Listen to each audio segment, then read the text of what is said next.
The desert was silent that night.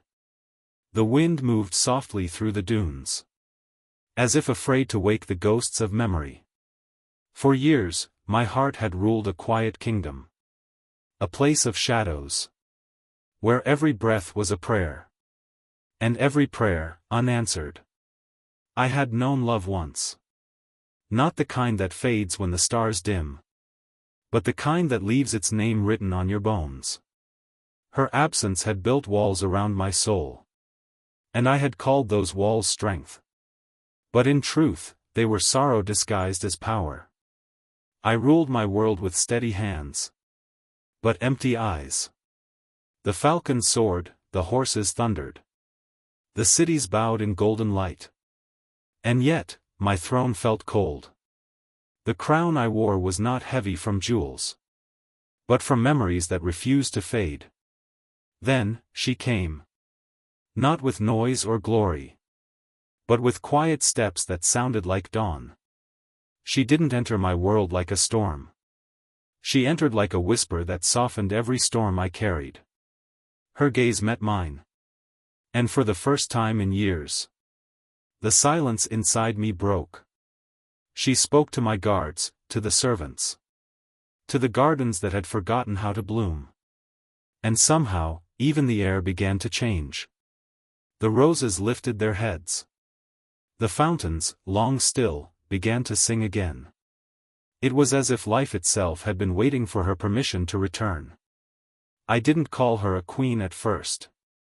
How could I? The title belonged to another. To the one I still honored in my poetry. In my midnight prayers. In the ache that made me human. But this woman, she carried a grace that didn't compete with what was lost. She carried peace. A peace that did not erase the past, but folded it gently, like a letter kept close to the heart. She never asked about my sorrow. She saw it, and let it be. When she smiled, I felt time itself slow down.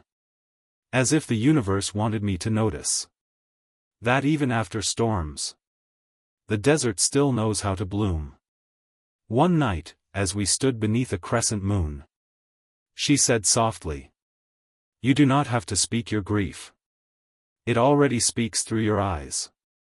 Let me teach your heart a new language. One made of peace, not pain." Her words were not just sound. They were salvation. Because love, true love, doesn't demand you forget. It helps you remember without breaking. She never wore a crown. Yet somehow, the world bowed when she walked. Her kindness ruled more than my palace. It ruled the storms within me.